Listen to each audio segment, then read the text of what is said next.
Start recording. All right. All right. Go ahead, ask your question.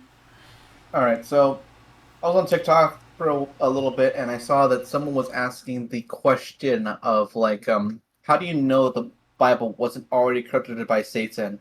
And I know that that requires proof, but they're obviously doing it with like a logical fallacy where they're tossing the burden of proof to you to prove that Right. it's not like corrupted by Satan. So Well, so my typical response to this, and there are like a number of ways to do this, right? One, this is a popular claim among two specific groups: Muslims, because Muslims have to have this happen, and atheists. Now, when it comes to Muslims, they sort of don't have a leg to stand on with this claim because the Quran itself literally says that the word of God cannot be corrupt. So, to some extent, it's a double standard of standards, just flat double standard of standards.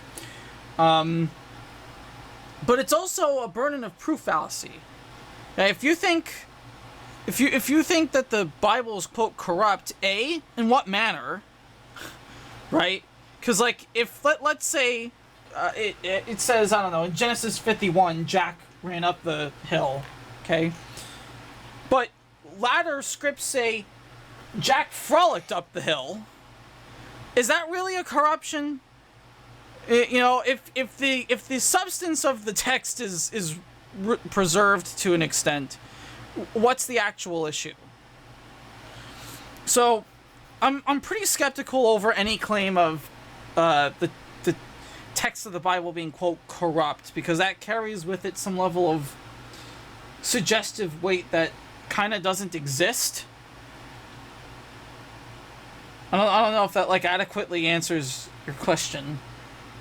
I mean, it's just an unusual statement to make in the first place because like I said, it's a logical fallacy, but also, Right. Well, um, what people will do is they'll use the Dead Sea Scrolls, because the Dead Sea Scrolls have like some slight alterations and whatnot. And there's an academic opinion that actually the Dead Sea Scrolls contain a more accurate reading of certain verses. Like there's a verse in Deuteronomy that they think is more accurate than the one that we have now, and that's an example of a scribal error. yeah. But generally speaking, right, like, the idea that the Bible in its entirety is corrupt. I mean, it even assumes things about the Bible's construction that are just like not true. People talk about the Bible as if it was given to us all in one go. It wasn't. Like, we received these books over time. So, like, what, did some later author come around and just start making crap up? Like, I don't like the people who claim this stuff almost never give reasons for their claims. It's always just, well, it's corrupt, and you need to prove that it's not corrupt. It's like, well, okay, but the reality is there's no proof for it quote being corrupt to begin with. Yeah.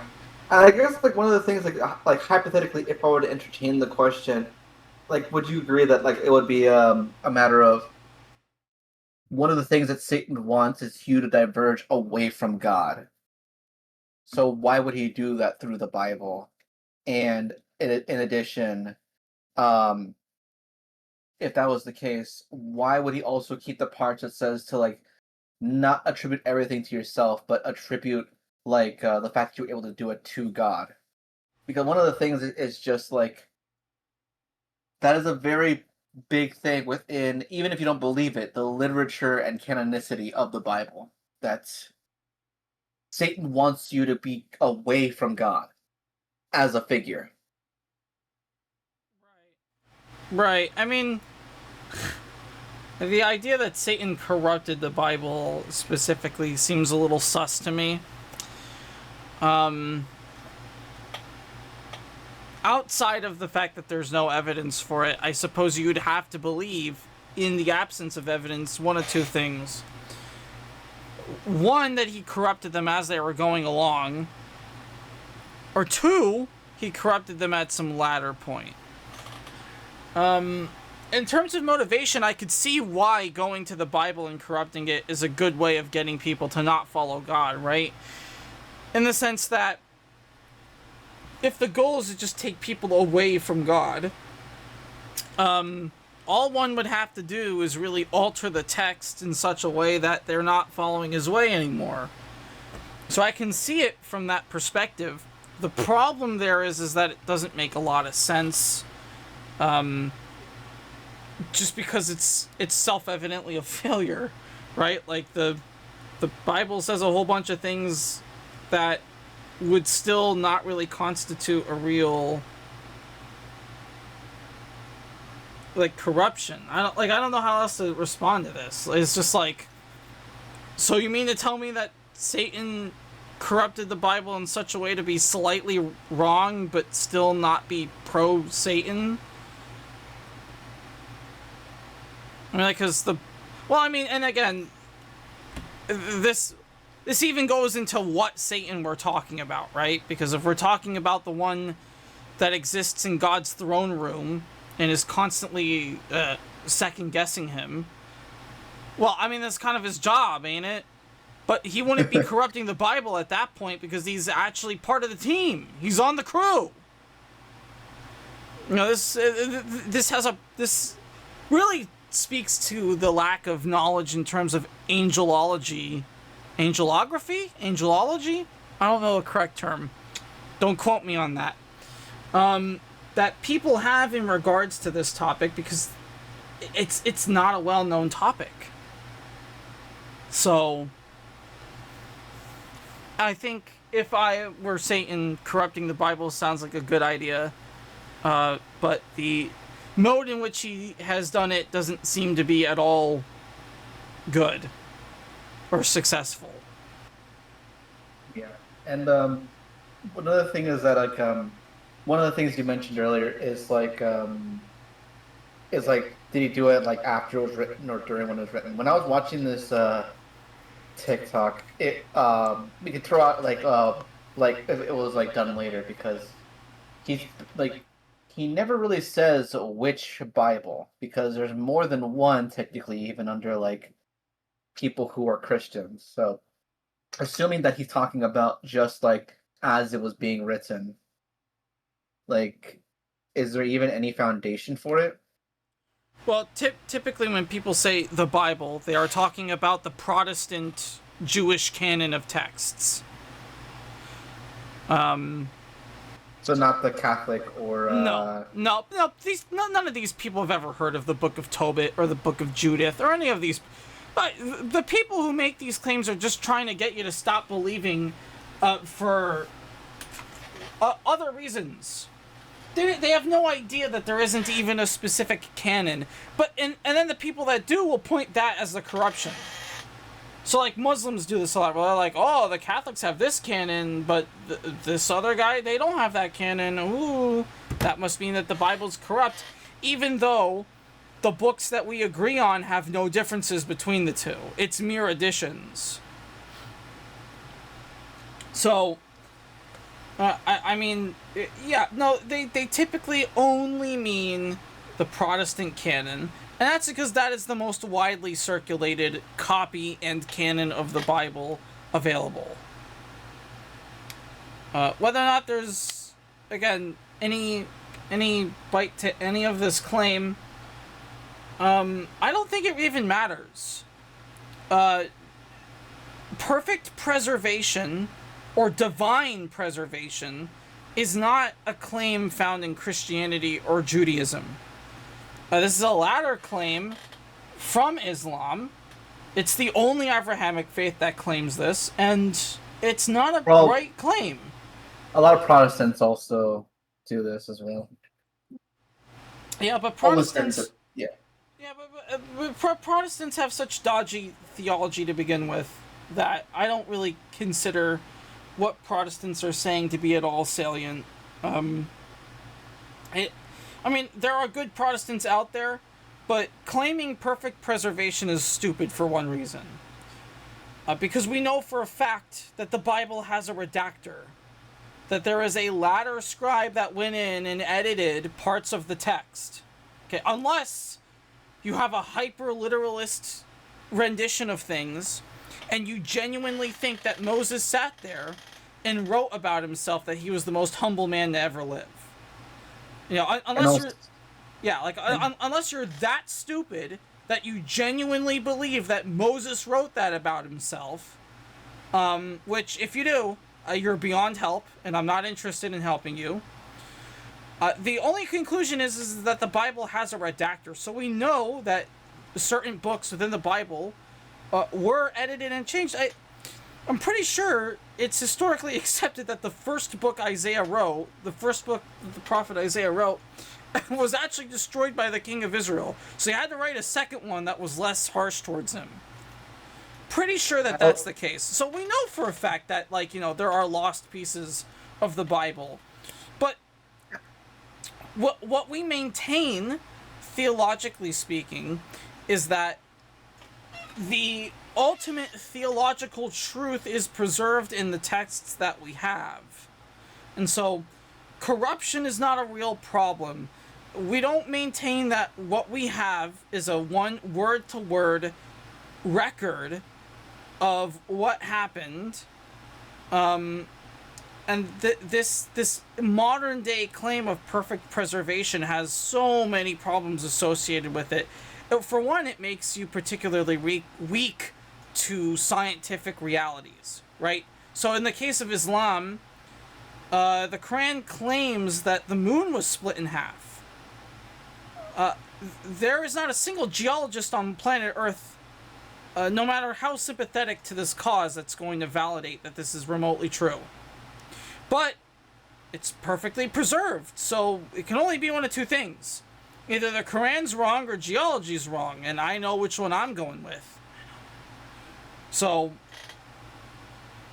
you know, to anyone who thinks perfect preservation's a good idea, have at it, Haas, but it's not something I'm going to be ever convinced of. I suppose another thing is also, like, I think that this, like, insinuation is also somewhat influenced by modern day Hermeticism and Gnosticism, to imply that, like, the I guess in another end, that, like, the Bible itself is, like, corrupt in the sense that it's already veering people away from, like, some kind of known good. I think maybe when New Age spiritualism was popular, that was the case. I don't know if that's the case now. I don't know of many.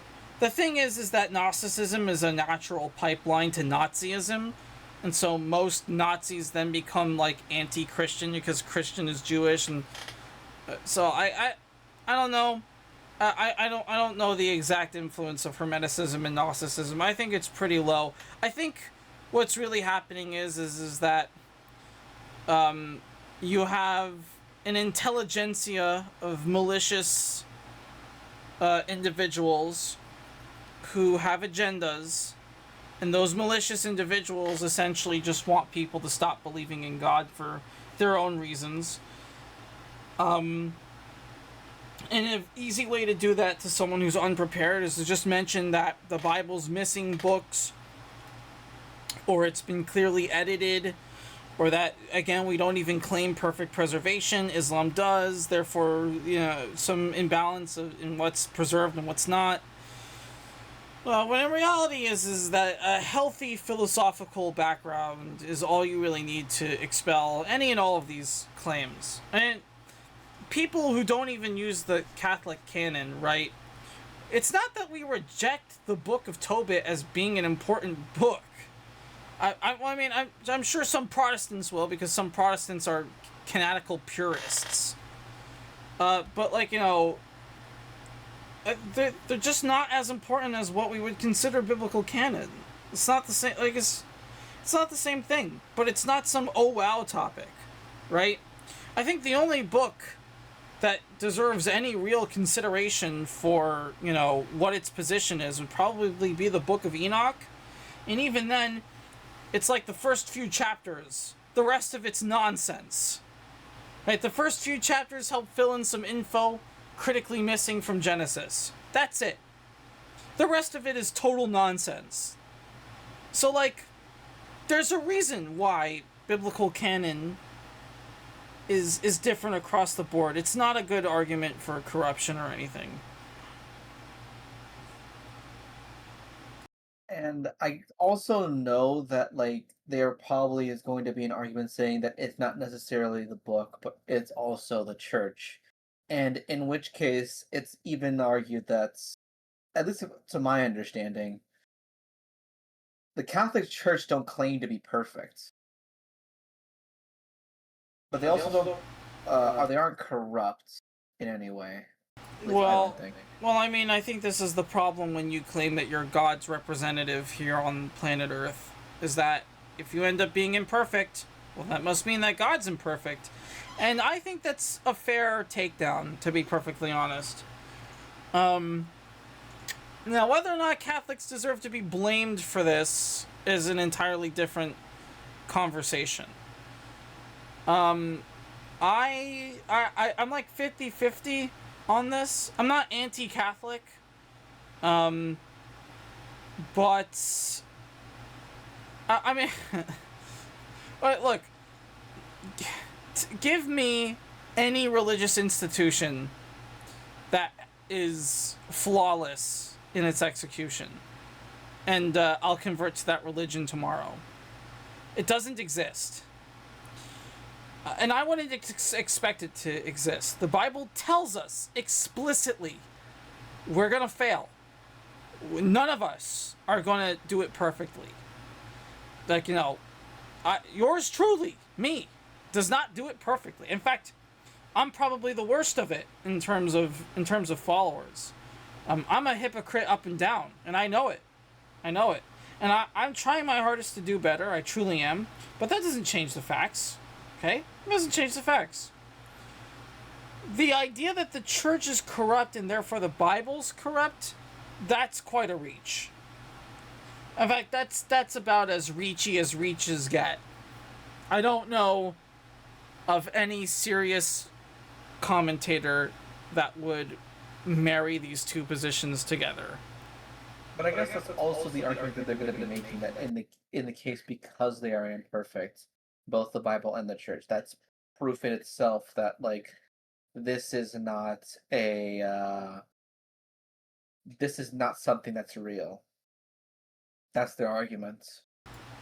I mean, I guess my response would be, have you read the Bible? Have you genuinely read the Bible? The Bible is essentially a story about humanity constantly disappointing God. Constantly. He can't even choose a group of people without them turning on him every other weekend.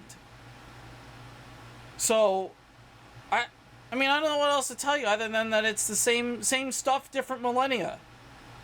The Bible makes this trend explicitly clear. So if the conditions of the world are in on themselves proof that, I don't know, the Bible's not real, I mean, okay. I would just say that the Bible reflects this reality pretty darn well, but I mean, I guess that's sort of a semantical argument. I guess it's also like something that like is an issue with simple empiricism.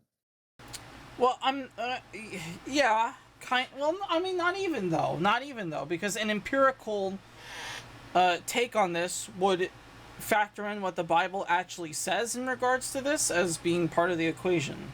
So, really, this isn't a problem with being empirical. This is a problem with claiming to be a skeptic, but then not knowing what you're talking about. And that's pretty much the story of every internet atheist you ever meet, is they'll be like, I'm a skeptic. My entire modus operandi is to just deny literally anything. And it's like, well, one, that in on itself is not skepticism. In fact, that's anti-skeptical at that point. And two, let's just go ahead and say that that's a viable worldview. Then you would need to apply that universally, especially to yourself. So why would your conclusions on the church even matter at that point, right? Like, if truth is relative and all things should be questioned, your conclusion on corruption should also be questioned. And then, a healthy investigation from there would reveal that, oh, well, really, they're not even factoring in what we actually believe, so therefore they're useless. What they're saying is useless. I guess with that said, then it looks like the argument being made here feels less like an atheist argument and more like an anti-theist argument. It's an anti-theist argument, but it's also contrarianism is super popular in today's world. Just saying things for the sake of saying them and denying them is super popular in today's world. And the thing is, it takes no intellectual chops whatsoever to be a contrarian. It is probably even more lazier than skepticism. I've never once taken a contrarian seriously, and I never will take a contrarian seriously. If you want to, seriously, do you take Baff seriously? Baff's not a real contrarian. Baff does contrarianism to mess with people, and it's funny when he does it. But in a serious conversation, he never is actually a real contrarian. I mean actual contrarians, where I hate to exaggerate, but this is just true, right? That in today's world, you can go on X, type in something innocuous like grass is green, generally speaking, and you'll get some who will be like, is it really though? Is it really green though? Like, at Grok, is this even true? And it's just like, what? We can't even talk about basic things anymore without some crazy contrarian coming out of the woodwork to question the basic understanding of reality. Because that's just what people want to do in today's world. We're so bored as a society that we just want to question everything, no matter how true it is. And keep in mind, okay, I'm not even a Bible literalist. To some extent, I'm a Bible mythicist, okay? Or rather, actually, I guess I'm a meta-literalist in that I read literal truths in Genesis 1 to 11, but I don't think they're literal. They're literal. This is complicated, and I need to make a video on this, but... Yeah. Okay, I am the person who will tell you that the book of Jonah didn't happen. That the book of Job didn't happen, okay? I've got a lot of takes that a lot of religious people are not happy with. Okay? I am not the person who you would go to defend Bible authenticity, because I agree with many academics that it clearly has propagandistic elements to it. But that in no way means that the Bible is a lie, that it's false, that it contains nothing but lies, or that it's completely and utterly corrupted. What that means is that the Bible is a corpus of literature, and the context in which that literature was written matters. And if you're not going to account for that when making such an assessment, then you're just having an argument for the sake of having an argument.